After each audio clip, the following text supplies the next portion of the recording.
Martial arts instructor, a friend of mine, many years ago, described this scenario that he encountered on a semi-regular basis, where a kind of young, hot-headed teenage student would present himself to this teacher and say, "I want to learn the five-finger death punch," or whatever. Just invent your own entertaining name for a deadly, dramatic, showboating martial arts move. And this kid would show up clearly not ready to absorb this knowledge, but showing signs of losing interest if he didn't get something along those lines out of his teacher, just as a kind of motivational thing. And I actually related to this because this friend was teaching martial arts and I was teaching guitar, and I had lots of students with the same kind of phenomenon, where they would say, "We want to learn this Yngwie Malmsteen solo." It's like, well, you can't play Michael Rowe the Boat Ashore.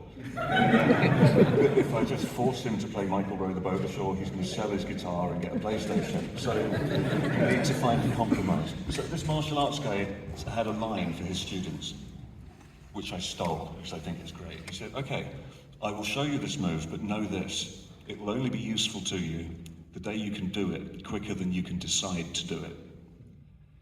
And I think whatever you learn on your instrument is kind of like that. When you're learning a new scale or stealing a lick from someone, it's passive vocabulary.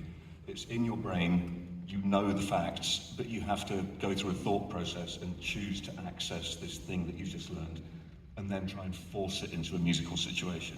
So it's not immediate. It needs to become active vocabulary. You need to get to know that idea better, so that it's just in you. And when the situation presents itself and it's the right moment to unleash that little nugget of knowledge that you've learned, your instincts will know, and it will just come out.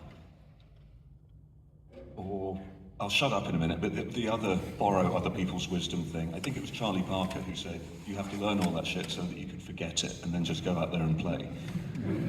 So you do your homework, you learn everything you can. No one ever died from knowing too much about their instrument. But then at some point, you just have to let go and see what comes out of you. It's kind of like taking the plunge. Thank you so much. You know?